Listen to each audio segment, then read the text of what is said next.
Nuevamente buenos días. Otra vez en un patio, un parque, donde tengo que realizar las grabaciones, así que les pido mil disculpas si interfieren algunos sonidos, pero es el único lugar donde puedo realizarlo sin molestar al resto de la gente que está viviendo conmigo, por supuesto. Esta es la segunda parte de la clase de principios básicos del aprendizaje. Les voy a pedir que por favor presten adecuada atención a la mayoría de los ejemplos que voy a dar, porque ilustran los conceptos que después están puestos en el PowerPoint. A veces son conceptos un tanto difíciles de comprender. Voy a esmerarme en hacérselo lo más claro posible. Espero que estén todos tranquilos, dispuestos a escuchar, que sigan respetando la cuarentena. Yo estoy viendo, en relación también a lo que me cuentan mis amigos, que hay mucha gente que ya le está violentando. No es lo mejor para el país. Seamos cautos, vamos paso a paso. Vamos a evitar mucho más que los problemas económicos. Vamos a preservar vidas humanas, y una vida humana no tiene valor económico. Después arreglaremos, o se intentará arreglar la economía. Por ahora no presten atención a lo que está escrito en azul. Simplemente remítanse al ejemplo que voy a relatar. Está este ejemplo elaborado en función de un descubrimiento fundamental que generaron Rescorla y Wagner en estudios de 1970, 1980, 1990. Ustedes habrán escuchado que la mayoría de las veces yo hago referencia a la contigüidad temporal entre estímulos para que se produzca una determinada asociación, se adquiera una memoria de esa relación. Bueno, en este ejemplo que les voy a dar, vamos a desafiar ese concepto y tratar de demostrar que no es el único factor relevante para que se produzca el aprendizaje. Y aún más, que el aprendizaje también implica, de alguna manera, una adquisición de información sobre la probabilidad que las cosas estén asociadas entre sí. Vamos al ejemplo, no lo complejicemos más. Ustedes han tenido la suerte de tener excelentes docentes.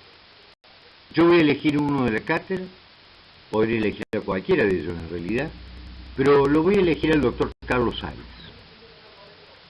Asumamos que el doctor Carlos Arias les ha tomado exámenes previos, ha constituido el tribunal y justo les ha tocado él como profesor evaluador en, supongamos, 2 o 3 materias. Supongamos que el doctor Carlos Arias, con la capacidad de trabajo que tiene, estuvo interactuando con gente de introducción en la psicología, ha sido miembro, supongamos, también de neurofisiología y psicofisiología, y en 2 oportunidades les ha tocado él como evaluador, en un examen final, digamos, oral. La experiencia con él fue sumamente positiva. En los 2 exámenes han sacado excelentes notas. Perfecto. O sea, hay una asociación entre su disertación y las contestaciones que realizaron frente a las preguntas de Carlos Arias y el hecho de sacar una excelente nota. Ahora les toca psicobiología experimental. Y en esa evaluación está Carlos Arias nuevamente y está otro profesor de la cátedra, digamos yo, Juan Carlos Molina. O sea, los dos estamos tomando el examen. Nuevamente les va excelente. Muy probablemente la memoria que acuñen o la memoria a la que hagan referencia es: Carlos Arias siempre me puso muy buenas notas frente a mi conocimiento. Yo me podría sentir ofendido porque digo, bueno, pero en el segundo examen estuve yo. Claro, en esa segunda etapa estuvimos Carlos y yo. Pero Carlos, en toda la historia de sus examinaciones, fue el elemento que siempre estuvo presente. Yo estuve presente en uno solo. Por lo tanto, es lógico pensar que la memoria que se va a constituir es más en referencia a Carlos que a Juan Carlos Molina con respecto a esa buena nota. Lo que les estoy diciendo es lo siguiente: la contigüidad temporal está para los dos casos. Carlos Arias, la buena nota, y en la segunda etapa, Juan Carlos Molina, junto con Carlos Arias, también tuvo contigüidad temporal con la nota. Pero el que más probabilidad de otorgar la buena nota es Carlos Arias, porque fue el común denominador siempre. ¿Qué ocurre? La experiencia previa con Carlos Arias de alguna manera bloquea la asociación de la buena nota con Juan Carlos Molina. ¿Me han comprendido? Podemos utilizar otro ejemplo más simple, uno muy parecido al que utiliza Domjan. Ustedes en reiteradas oportunidades van a la casa de su abuela, que es una experta cocinera. Pero ella cocina unos pastelitos fritos, llamémosle. Unos pastelitos fritos que no les caen bien. ¿De acuerdo? Les induce algún malestar gastrointestinal después de comerlo. A lo mejor la abuela no esté usando el aceite adecuado. A lo mejor ustedes no toleren mucho los fritos. Un buen día les hace los pastelitos, igual, pero le agrega a los pastelitos una decoración, le pone una frutillita arriba de los pastelitos. Vuelven a comer los pastelitos, esta vez con la frutillita, y se vuelven a sentir mal. Fíjense, la contigüidad temporal entre el pastelito y sentirse mal estuvo siempre presente. Y en la segunda etapa, la frutilla también está en contigüidad temporal con el hecho de sentirse mal. Sin embargo, cuando ustedes relatan la experiencia, hablan de que son los pastelitos. Y en una de esas fue la frutilla, en este caso que no estaba en buen estado. ¿Qué pasa? Por la probabilidad de asociación, básicamente se identifica como la señal más relevante a la que siempre estuvo asociada a ese malestar. Por lo tanto, esa señal bloquea de alguna manera el condicionamiento hacia la otra señal, en este caso, la frutilla. Ahora sí, remítanse a la definición conceptual que presento en esta diapositiva. Hay dos estímulos condicionados, pero en la primera fase hay emparejamientos repetidos de uno de esos estímulos condicionados con el estímulo incondicionado. Su repertorio en el examen y el hecho de sacar un 10. Esta fase de entrenamiento continúa hasta que se desarrolle una respuesta condicionada fuerte al estímulo A. Ustedes cada vez que lo ven a Carlos Arias, básicamente tienen una memoria muy positiva de la interacción con él. Ahora, en una siguiente fase, en otro examen, se presenta un estímulo B, el profesor Molina, un nuevo estímulo condicionado, junto con el primer estímulo condicionado, Carlos Arias. Y ambos se emparejan también con un 10. Después de varios ensayos, el estímulo B, Juan Carlos Molina, se presenta solo en un ensayo de prueba para ver si produce este bienestar, esta buena sensación de cómo le fue. Curiosamente ocurre muy poca respuesta frente al estímulo B, aunque se emparejó también con el estímulo de 10 durante la fase 2. Como podrá observarse, la experiencia original con Carlos Arias bloquea el subsiguiente condicionamiento hacia Juan Carlos Molina. Esto constituye un importante descubrimiento en relación a factores fundamentales que regulan los aprendizajes asociativos.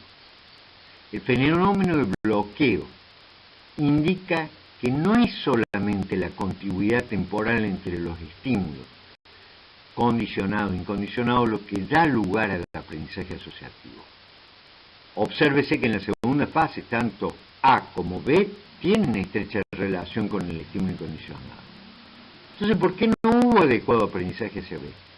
La respuesta es que A, Carlos Arias, siempre estuvo asociado al estímulo incondicionado, mientras que B solo lo estuvo en una o en pocas oportunidades. Este descubrimiento implica que la contingencia, que se define como grado de correlación entre los estímulos señalizadores y los estímulos incondicionados, es un factor determinante en el establecimiento del aprendizaje asociativo. En otras palabras, el término contingencia de alguna manera está indicando que nuestros aprendizajes también están basados en la probabilidad de ocurrencia de las asociaciones. A mayor probabilidad de ocurrencia de las asociaciones, mayor factibilidad que se establezca el aprendizaje asociativo. Voy a introducir un segundo audio en esta diapositiva, dado de que ya hemos introducido que la probabilidad de asociaciones de alguna manera determina el aprendizaje diferencial hacia estímulos relacionados con un mismo evento. Y esto me remite al problema de memoria. No quise poner una diapositiva más, simplemente comentárselos a través de un ejemplo que quiero que siempre tengan en cuenta, ya que muchas veces creemos que ante la consolidación de un aprendizaje asociativo, la memoria es estable en el tiempo. ¿Qué quiero decir con esto? Simplemente que el contenido de la memoria permanece inalterable. También depende de la probabilidad de sucesivas asociaciones que puedan ocurrir, que vayan modificando el contenido de la memoria. Y al respecto me voy a referir a dos conceptos fundamentales: devaluación e inflación, y después van a entender la importancia que esto tiene aún dentro del plano clínico. Nuevamente me valgo de ejemplos. Ustedes se tienen que hacer una extracción de sangre, le ha pedido el médico un análisis bioquímico. Va a un hospital, obviamente, a hacerse la extracción de sangre. Bueno, desgraciadamente les toca un residente que recién empieza, que no tiene mucha experiencia en la extracción de sangre, no logra encontrar bien la vena, la verdad que hasta que logra inyectar la jeringa dentro de la vena para la extracción, les hace pasar las 1001. Realmente les duele. Están en un contexto hospitalario y están frente a esta persona que les ha producido bastante dolor. Ahora ustedes se están retirando del hospital, o sea, permanecen en el mismo contexto. Suena el celular y su esposa, su novia, les avisa de que les ha salido el crédito que tanto esperaban para construir su casa. ¿Correcto? Ahora tomemos la misma situación. Pasaron de nuevo por esta triste experiencia de dolor con alguien que no tenía la capacidad suficiente para extraer la sangre dentro del mismo hospital, pero ahora cuando van saliendo, aún dentro del contexto hospitalario, suena el celular y su novia o su esposa, esposo o novio, los llama para decirles que chocó el auto y el seguro no lo cubre. Mi pregunta es, con respecto a esa experiencia traumática que tuvieron en la extracción de sangre, ¿cuál va a ser más traumática en la memoria? Seguramente la que estuvo seguida por un mismo contexto donde recibieron la noticia del choque del auto. El contenido afectivo o emocional de la memoria de la extracción se ha inflado, inflación se llama, por la asociación de otras de las mismas claves contextuales del hospital con una fea noticia. En el otro caso, lo que tenemos es devaluación de la memoria. ¿Por qué? Dentro del mismo contexto hubo un evento traumático, similar al anteriormente relatado, pero claves señalizadoras luego se asociaron con una excelente noticia: le salió el crédito. Es un concepto, en Domjan está poco desarrollado eso, está más desarrollado el concepto de evaluación que inflación. Esto implica que aún frente a un mismo aprendizaje, la memoria que se genera es lábil en función de experiencias posteriores que involucran similares señales y consecuencias análogas u opuestas.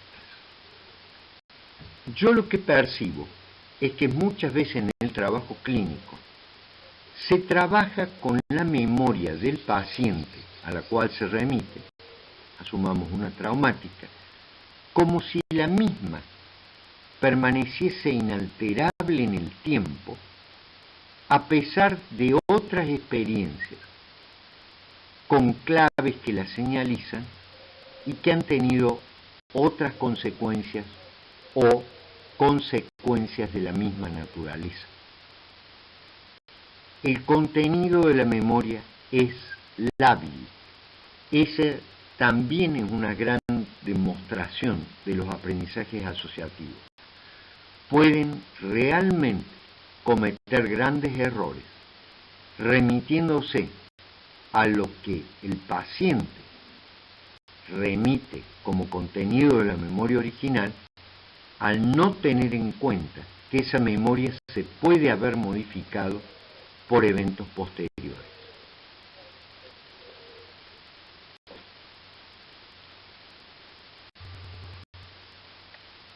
Hasta ahora, de la manera en que vengo disertando, da la impresión que todo se puede asociar con todo. Ya habíamos visto casos específicos de cómo la genética, aunada a la experiencia, van a determinar determinados tipos de aprendizaje y no otros. El título es Casos especiales del aprendizaje asociativo. Tal vez no sea el mejor título. Tal vez sea la mera ilustración de que a veces tenemos predisposición filogenética para adquirir ciertos aprendizajes con ciertos estímulos y que esos estímulos no se asocian a todas las consecuencias relevantes o irrelevantes. Déjenme que les cuente primero cómo fue este descubrimiento de la aversión adquirida al sabor. Después les voy a decir por qué se lo considera un caso especial de aprendizaje asociativo. Para mí no lo es simplemente una nueva evidencia de la articulación entre lo que estamos preparados genéticamente y lo que la experiencia articula en cuanto a esa preparación genética. Les voy a contar cómo fue el verdadero descubrimiento. Tuve el placer de conocer e interactuar con quien lo descubrió. Su nombre es John García, hijo de padres que uno era norteamericano y el otro era mexicano. Es una persona muy particular, sumamente creativa, y realizó un descubrimiento en el siglo pasado que, aunque ustedes no lo crean, fue rechazado por la mayoría de las revistas donde lo remitió, hasta que se dieron cuenta que lo que él había descubierto era fundamental para entender que a veces hay limitaciones en las capacidades de asociar estímulos neutros con estímulos relevantes y generar memorias acerca de dicha señal. Este era un estudiante rebelde. Trabajaba en la zona oeste de California y, como me pasó a mí, estaba sumamente aburrido cuando estudiaba psicología porque veía que los contenidos que se impartían eran bastante poco actualizados, muy, como diría, sesgados por concepciones teóricas, y él tenía un verdadero interés en el aprendizaje, y como una forma de ganarse unos pesitos, y aparte por su interés en la, llamémosle, la psicobiología, trabajaba también ayudando en un departamento de medicina. En ese departamento de medicina se estaban estudiando a ciertos tratamientos quimioterapéuticos que son utilizados para el cáncer. Era un tipo de radiación gamma que se le aplicaba a animales que tenían o no tenían tumores y se veía la evolución de eso. En un determinado momento, una persona realmente inquisitiva y observadora se da cuenta que después de estos tratamientos, los animales que eran tratados con la radiación gamma, muchos de ellos presentaban lo que podíamos decir en términos muy gruesos, anorexia o, en el mejor de los casos, falta de apetito. Empieza a observar que muchas veces esta radiación gamma se producía luego de que los animales hubieran comido.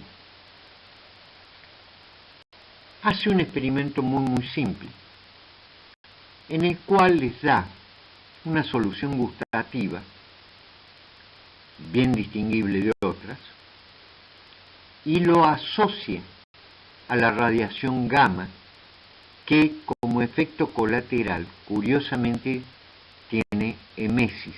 Emesis quiere decir náusea y vómito. Después les da esta solución azucarada que normalmente les gusta a los animales. ¿Y saben lo que hacen los animales? No solamente la rechazan, sino que hacen una cantidad de conductas defensivas frente a esta solución. no la consumen. El término que originalmente emplea, que todavía se conoce, es aversión adquirida al sabor. Aversión adquirida al sabor. Lo que le llama la atención son distintos fenómenos de este proceso de aprendizaje. Parece ser un proceso de condicionamiento clásico muy simple. Un estímulo condicionado, una solución gustativa, asociado a un estado de malestar interoceptivo, náusea y vómito. Luego se rechaza la señal de esa náusea y ese vómito. En este caso, la solución gustativa. Lo que le llama la atención es que el aprendizaje se produce en un solo ensayo. Fíjense que hasta ahora siempre generalmente hablamos de múltiples experiencias para que se consolide la memoria. No, se consolida en un solo ensayo. La otra cosa que le llama la atención es que a veces separa temporalmente el hecho de consumir esa solución gustativa y horas después le da la radiación gamma que induce náusea y también ve esbozos de respuesta condicionada. O sea, se violenta el hecho que la larga huella no puede producir un aprendizaje asociativo. Simplemente en estos dos factores. Filogenéticamente estamos preparados para asociar lo que consumimos con las consecuencias que tiene. Fíjense, si no, les voy a dar algunos ejemplos básicos. Muchas especies de vertebrados consumen ávidamente soluciones dulces. Generalmente va asociado esto a la provisión de carbohidratos y lógicamente energía. Y rechazan soluciones amargas. Generalmente elementos neurotóxicos como ciertos hongos, por ejemplo, tienen como característica gustativa lo amargo. Lo que les estoy diciendo es que ya de por sí tenemos en el factor hereditario ciertas predisposiciones a aceptar o rechazar cosas en función de las propiedades sensoriales que tienen, porque señalizan consecuencias positivas y consecuencias negativas. Eso está en nuestro bagaje genético. Imagínense ustedes vieron una rata cuando consume un poquito de veneno, jamás se acerca más al veneno. Imagínense ustedes si no tuviésemos una capacidad de aprender en un solo ensayo la relación entre algo que consumimos y un efecto realmente severo a nivel gastrointestinal. Generalmente lo hacemos. Está preparado filogenéticamente ese aprendizaje. Ahora hay otra cosa. ¿Por qué estos animalitos aprendían con largas huellas temporales? Tomen en cuenta el proceso digestivo. Generalmente entre el hecho de comer una comida y sentir los efectos que la misma produce a nivel gastrointestinal y central, por ejemplo náuseas y vómitos, si está en mal estado, no es inmediato. Tarda un cierto tiempo. Por lo tanto, estamos genéticamente preparados para soportar largas huellas en aprendizajes que son esenciales para la supervivencia. Pero no solamente eso.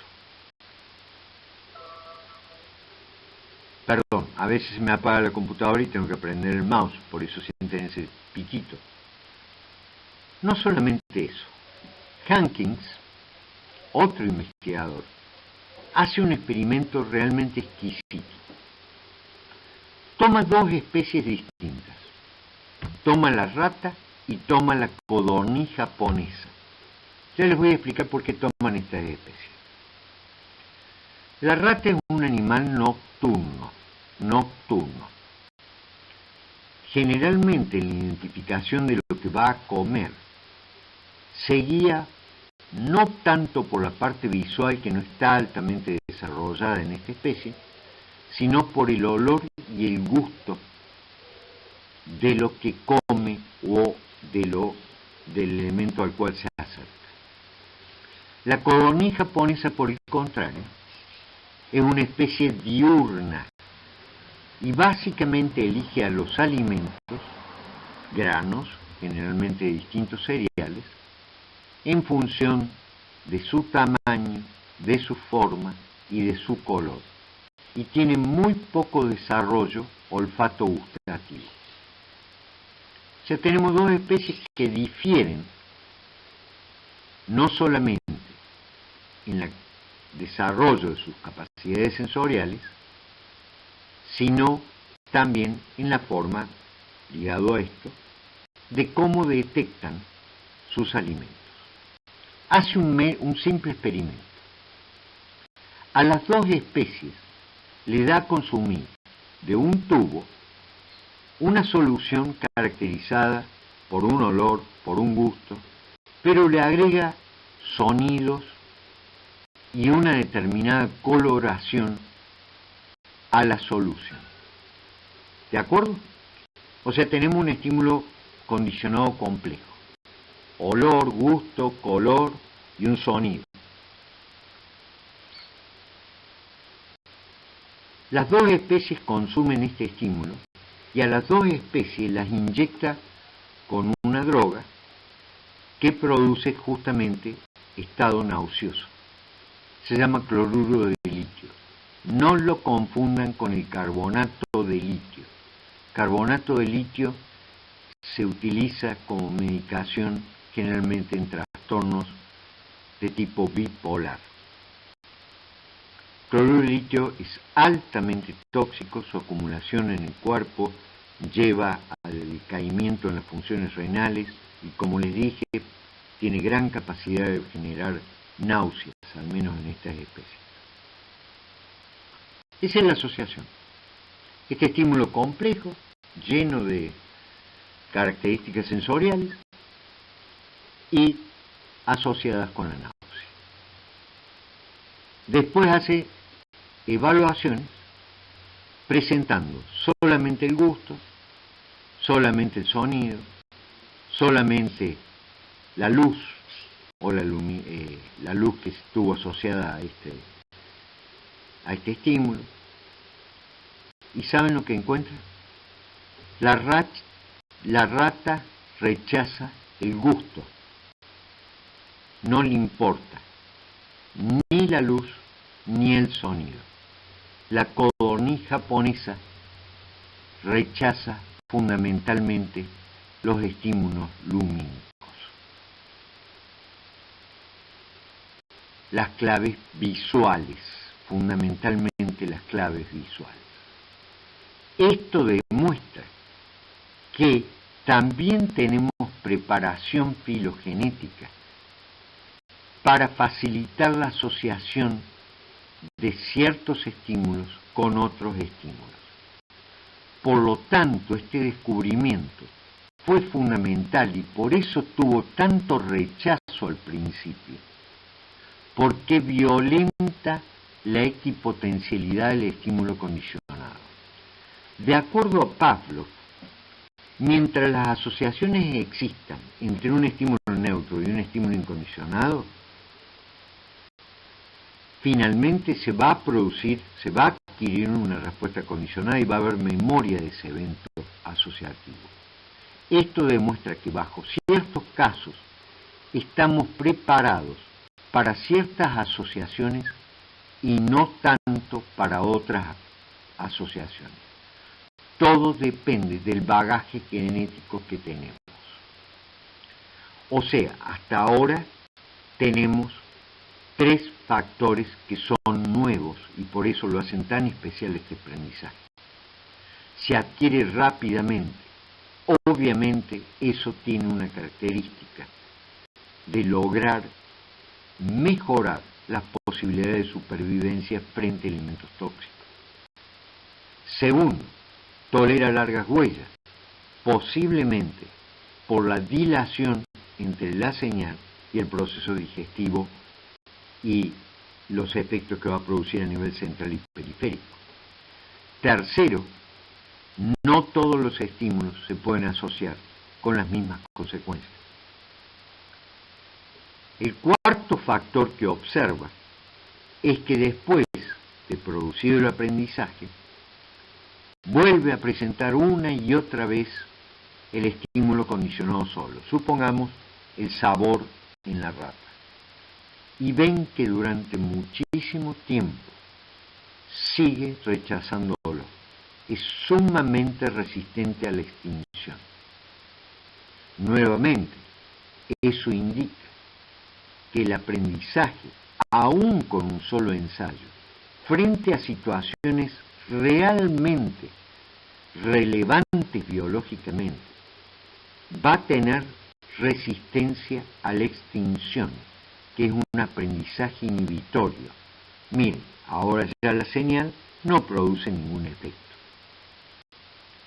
¿Se acuerdan cuando le hablé de estrés postraumático del soldado en una trinchera? Ese también es un aprendizaje de un solo ensayo. Y gracias al descubrimiento de John García, empezamos a encontrar que en muchos casos, no se requiere más de una asociación con un estímulo altamente relevante para que se instaure la memoria persiste en el tiempo y sea muy resistente a la extinción. Ustedes me preguntarán, ¿se ha aplicado esto?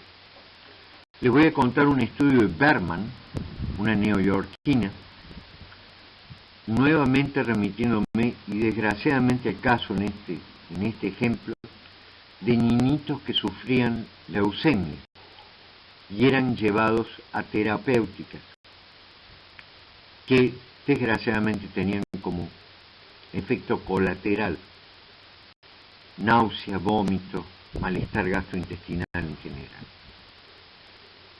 Ella decide observar, así como García lo hizo en los animales, cómo después se alimentaban estos chiquititos, y también encuentra ciertos procesos de falta de apetito o casi llegando a unos niveles de anorexia. En el cáncer esto ocurre, ¿de acuerdo? Es inherente al desarrollo del cáncer. Pero se pregunta si no puede haber también elementos aprendidos. Entonces, tomando todas las precauciones éticas necesarias, a un grupo de niñitos les da a consumir un helado justo antes del tratamiento contra la leucemia. A otro grupo de niñitos que sufren leucemia no les da el helado, simplemente pasan por la quimioterapia. Y a otro grupo de chiquitos les da el helado sin que tengan ningún tipo de asociación con la quimioterapia. ¿De acuerdo? Luego, antes de la próxima ensayo de tratamiento, les da a todos el gusto de helado consumido. En los chiquitos donde existió la asociación con la quimioterapia, rechazan el helado que antes les había gustado tanto. Ustedes saben que esto tuvo profundo impacto sobre la programación nutricional de chiquitos que desgraciadamente padecen esta enfermedad tan devastadora.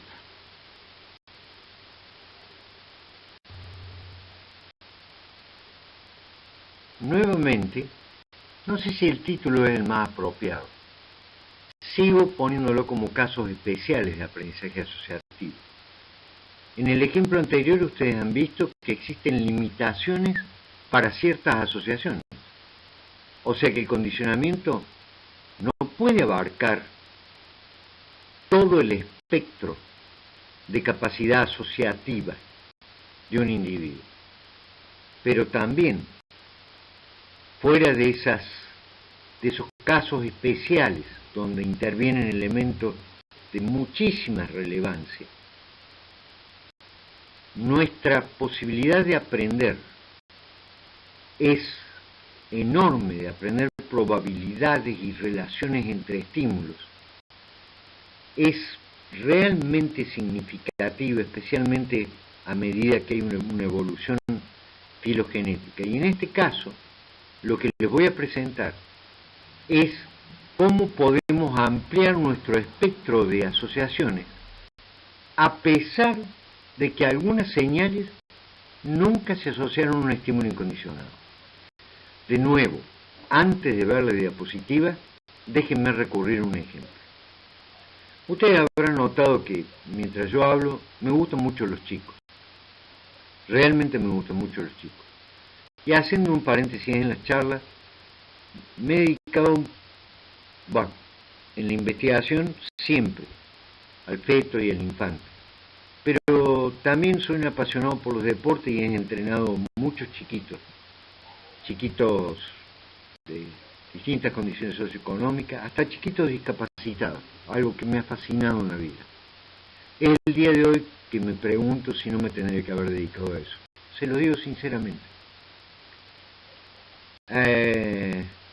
Más en estas circunstancias de que uno ya tiene 65 años y realmente extraño muchísimo estar en contacto con los chicos.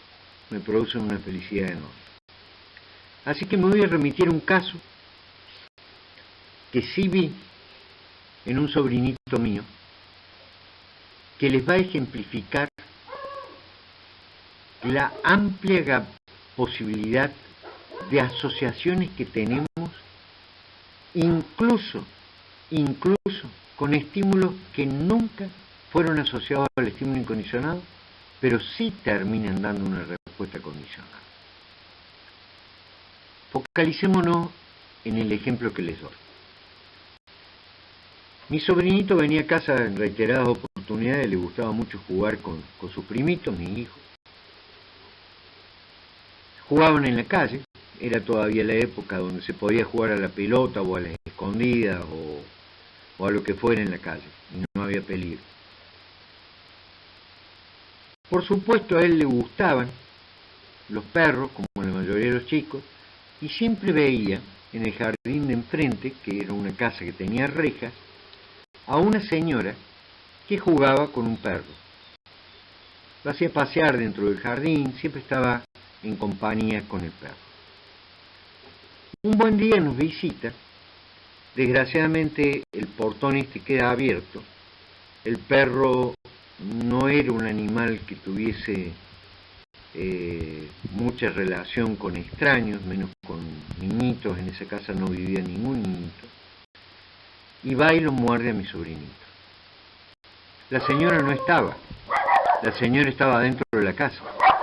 Hablando de perro, acá están escuchando a mi perro ladrar. Espero que se siga escuchando esto, si no lo voy a grabar de nuevo. Bueno, sirve para ilustrar el ejemplo. Así que el perro sin la presencia de la señora, lo mordió a mi sobrinito. Pasó un tiempo y un buen día vuelve el sobrinito a mi casa. Por supuesto, cada vez que lo veía el perro, pánico tenía. Entraba directamente a la casa, se largaba a llorar, le tenía miedo. Pero en esta oportunidad, cuando salen a jugar, el perro había quedado encerrado, ni se lo veía, debía estar en su cucha, y sale la señora. ¿Y saben lo que hace mi sobrinito? Se larga a llorar y me dice: tío, llévame adentro. Tío, pero no pasa nada. No, sí, llévame adentro, yo tengo miedo. ¿Qué había ocurrido? Al principio, él había visto dos estímulos que eran neutros entre sí, la señora con el perro interactuando. Luego el perro lo muerde a él, y obviamente genera una respuesta condicionada aversiva hacia el perro. Y después, la persona que estaba asociado con el perro, por más que nunca estuvo asociado con el hecho de ser mordido, también genera la misma respuesta condicionada. Acá tienen los pasos generales del precondicionamiento sensorial, así se llama. Dos estímulos neutros tienen contigüidad temporal o contingencia entre ellos, señora y perro. En la segunda fase, el perro, llamado estímulo condicionado 1, produce dolor en el sobrinito, llevando a la instauración de una respuesta condicionada de temor frente a la visión de ese estímulo. Pero en la fase 2 vemos que la respuesta condicionada también se presenta frente al restante estímulo condicionado, la señora, que genera una respuesta condicionada. Al ocurrir esto, se demuestra que la asociación original entre ambos estímulos fue aprendida, entre ambos estímulos condicionados. El precondicionamiento sensorial indica que dos estímulos neutros o condicionados pueden asociarse entre sí. Imagínense la gama de posibilidades que tenemos para generalizar situaciones, para extrapolar de una situación a otra situación. ¿Saben dónde se ve mucho esto? En las fobias. Resulta que, por ejemplo, me voy a remitir a mi propio ejemplo. Primero, ¿saben lo que es una fobia? Generalmente se les define mal la fobia. La fobia tiene al menos 3 elementos constitutivos que la distinguen de otros estados ansiógenos o de pánico, etc. El primero es un miedo irracional frente a objetos, situaciones o personas. En segundo lugar, curiosamente, el sujeto reconoce la irracionalidad de su miedo. En tercer lugar, el sujeto elabora conductas evasivas o de evitación, activa o pasiva, frente a ese objeto, situación o persona. Generalmente las fobias muchas veces se establecen a nivel, llamémosle, unifocal, con respecto a un evento en particular. Pero después se generalizan, restringiendo la vida del sujeto a múltiples actividades cotidianas o de interacciones. Ese es un gran problema, restringe mucho su capacidad de interactuar. Les voy a contar lo que sí me pasó a mí, para que vean cómo se empiezan a generalizar hacia estímulos que originalmente no tuvieron nada que ver con una consecuencia bastante negativa. Estaba veraneando con mis padres en Bariloche. Tuve la bondad en la vida de tener los mejores abuelos que me pudo haber prodigado este árbol familiar. No puedo hablar mejor de ellos, uno más querible que el otro. Estando en Bariloche veraneando, nos enteramos que mi abuelo, uno de mis abuelos, al cual lo adoraba, sufre un gran proceso infeccioso que lo pone en peligro de muerte. ¿De acuerdo? Nos vimos obligados a tomar un vuelo y regresar inmediatamente a Córdoba. ¿Se imaginan el estado en el cual estaba mi familia? Encima, para agravar la situación, inflación, del estado aversivo, el vuelo fue terrible, fue terrible. No nos accidentamos porque alguien quiso que eso no ocurriese. Los pozos de aire, la forma en que se bamboleó el avión, fue terrible, la gente a los gritos, rezando, y yo bajo esta situación traumática de no saber qué iba a pasar con mi abuelo y verlos mis padres sufrir. Bueno, desde ese momento generé una fobia a volar. Gracias a Dios mi abuelo se salvó. Pero yo no podía subir un avión. Ustedes saben, me deshidrataba de la tensión que tenía cada vez que subía un avión. Y desgraciadamente, por la vida profesional que elegí, y un poco afortunadamente, tuve la posibilidad de viajar mucho. Les aseguro que en una época no sabía ya a dónde estaba de la forma en que viajaba en avión. Pero cada viaje era literalmente un parto. Había generado una fobia a volar. En este caso había un evento que les acabo de comentar que posiblemente subyacía esa fobia. Era una verdadera fobia. Yo reconocía racionalmente de que volar no me tenía que producir semejante temor, semejante pánico. Hasta una vez un comandante a bordo casi hace aterrizar el avión de la forma en que yo estaba descompuesto en un vuelo. Eso le da la magnitud de la problemática que yo tenía. Pero ¿qué empezó a ocurrir? Empecé a notar que a veces tenía que ir al aeropuerto a esperar a un colega, a esperar a un familiar, y ya llegando al aeropuerto, empezaba a notar sudoración en las manos, una alta respuesta galvánica. No solamente eso, sino que me ponía terriblemente ansioso, muy angustiado. A veces simplemente veía una película donde había un avión volando y sentía, no el mismo montante de ansiedad que cuando yo volaba, pero algo análogo. Sentía angustia, sentía miedo.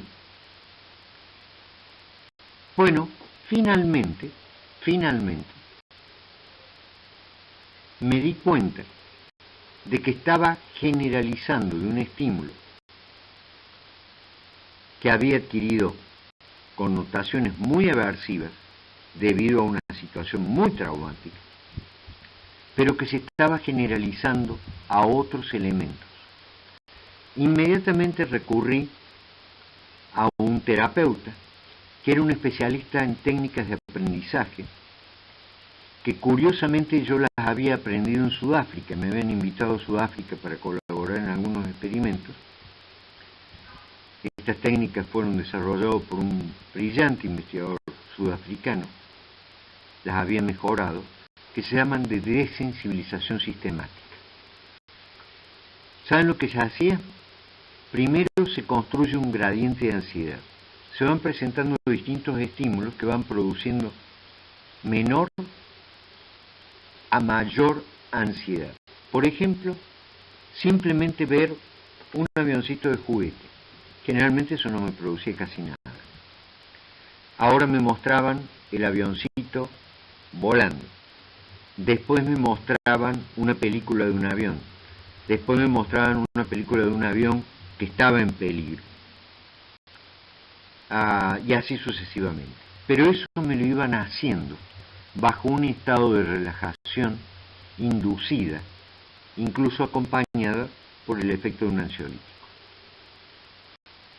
Por supuesto, llegado un determinado momento, cuando iba al aeropuerto, antes de ir, me ponía en ese estado de relajación, ya sea por la técnica comportamental aprendida, ya sea por la utilización de una mínima cantidad de un ansiolítico. Y después lo empecé a utilizar en los vuelos.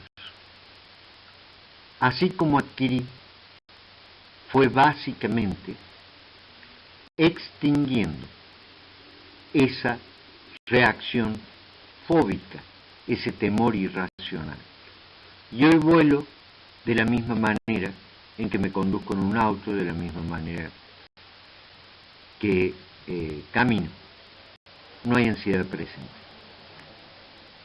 Les he mostrado cómo dos estímulos condicionados pueden asociarse entre sí y después uno de ellos se asocia a un estímulo relevante y el otro también produce la respuesta. Y cómo a partir de eso podemos seguir generalizando. Pero también les demostré que existen técnicas para poder ir devaluando, extinguiendo la asociación, por lo menos a estímulos que no estuvieron involucrados en el evento traumático original.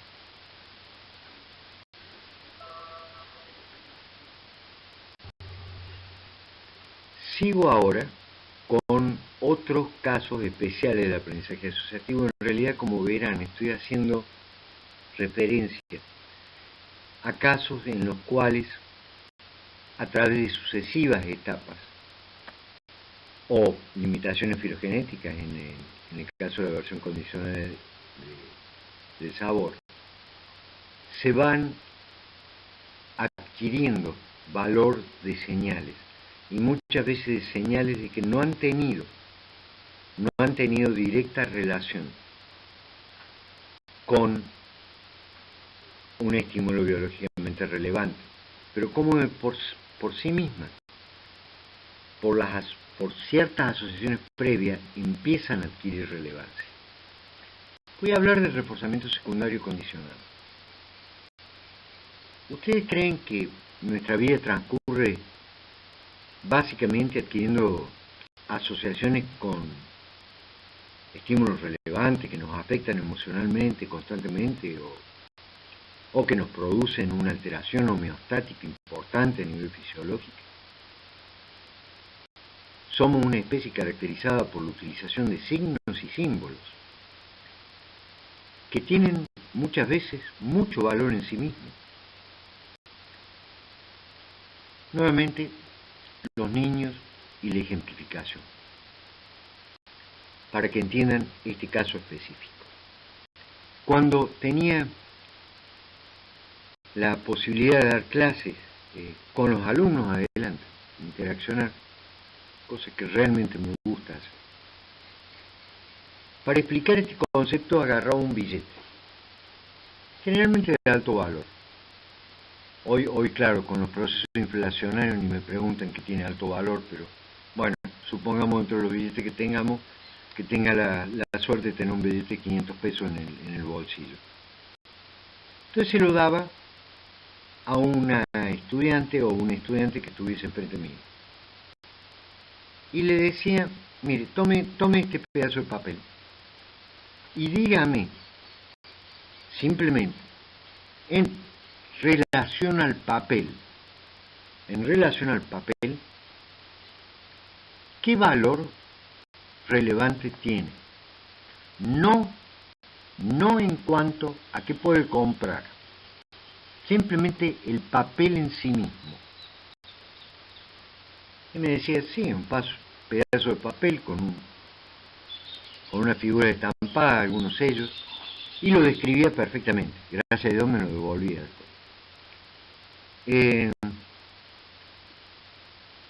Bueno, ahora retrotraigámonos a mi afecto hacia los chicos.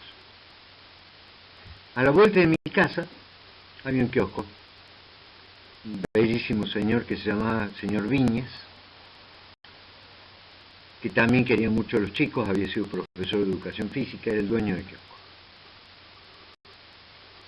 Tomemos un ejemplo, cualquiera de mis 3 hijos podría perfectamente entrar en ese ejemplo. Al principio íbamos al kiosco, eran chiquititos, supongamos 2 años, caminaban, ya hablaban bastante bien, y me acompañaban al kiosco tomados de la mano.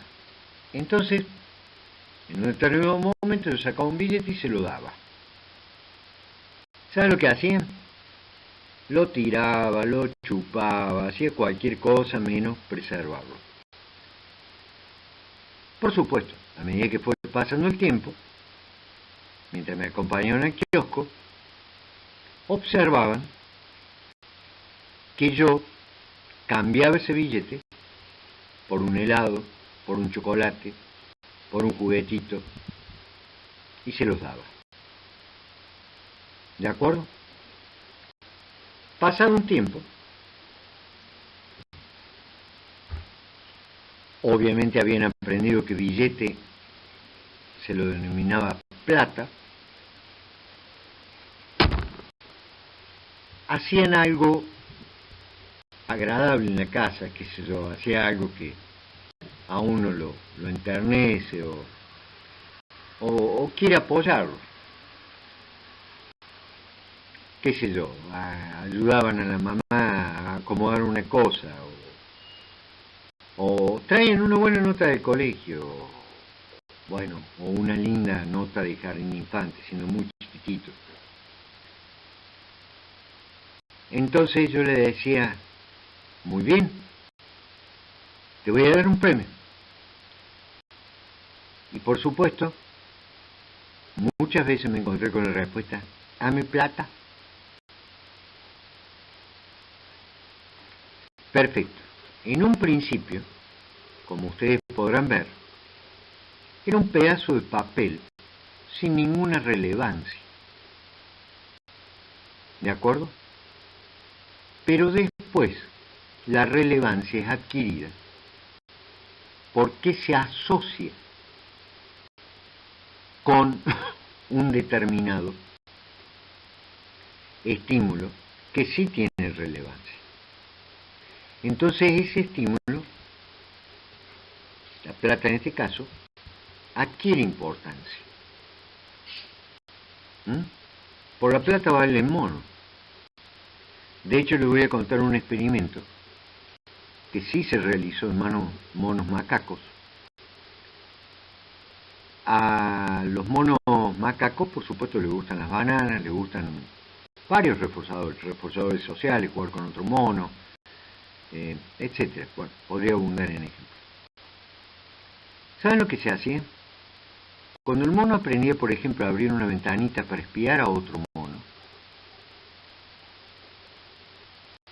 se le daba una ficha, pero en forma previa a darle la ficha, el mono había aprendido que esa ficha podía ser, por ejemplo, intercambiada con una banana, con una manzana, con el hecho de tener acceso al otro mono, lo que fuera. Aprendieron rápidamente a presionar palancas para hacer algo, para ver a otro mono, para resolver un problema, una cantidad de fenómenos que se estudiaron. ¿Saben una cosa graciosa? Empezaron a acuñar la ficha sin cambiarla, se volvieron avaros.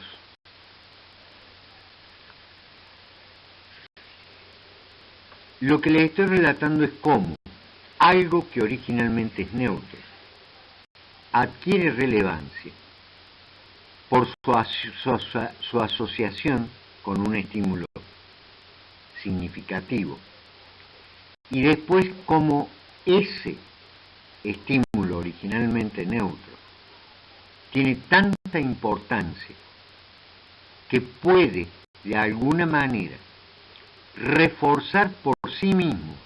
Este es el concepto esencial: reforzar por sí mismo a otro estímulo.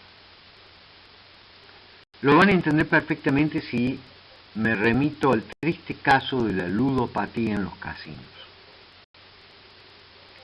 Ustedes lo ven jugar a las personas y muchas veces lo que la máquina arroja como premio no es plata, que está asociada a la posibilidad de comprar una multiplicidad de cosas, sino una ficha de un determinado valor. Y lo ven estos jugadores acumulando fichas que en realidad en sí mismas no tienen ningún valor relevante. Pero después se cambian por plata, porque la plata sí estuvo asociada a otras cosas. Entonces, operacionalmente hablando, tenemos un estímulo condicionado, en este caso un pedazo de papel, que obviamente se ha relacionado con muchísimos estímulos relevantes para el ser humano. Comprar ropa, el entretenerse, el comprarse un auto, 20 millones de cosas. ¿Sí? Ahora, en el caso del jugador compulsivo que les estoy hablando, la plata queda señalizada a través de una ficha. Se asocia la ficha con algo que adquirió relevancia por una asociación anterior. La ficha sola después produce, al ganarla, un estado de euforia, de éxito. Bueno, lo que vemos en el juego ludópata. De esto pueden encontrar 20 millones de ejemplos. Algunos autores han dicho que las capacidades de asociaciones de tipo secundarias, terciarias, de cuarto orden, quinto orden, etc., definen las capacidades evolutivas de una especie. Es simplemente un comentario. Volvemos a repasar esto. Un estímulo neutro, sin valor alguno, se asocia a un estímulo relevante o incondicionado. Luego, ese estímulo neutro se asocia con otro neutro, y el neutro tiene la capacidad de evocar la relación condicionada, el neutro 2. O sea, en la fase 3 o de evaluación, se presenta el segundo estímulo condicionado para verificar si éste genera una respuesta condicionada. Si así ocurre, se demuestra que el primer estímulo condicionado ha adquirido capacidades reforzantes por su asociación con un estímulo incondicional y se las transfiere al segundo estímulo.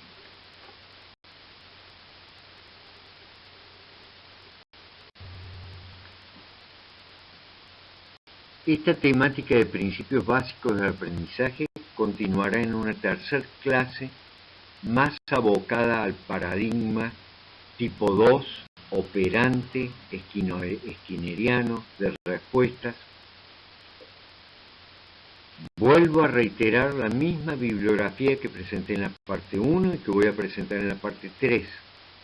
Es simplemente para aquellos que puedan ir estudiando esta bibliografía obligatoria. El PowerPoint, vuelvo a repetir que es obligatorio, y así pudiendo ir moldeando su conocimiento y los alcances y límites del aprendizaje.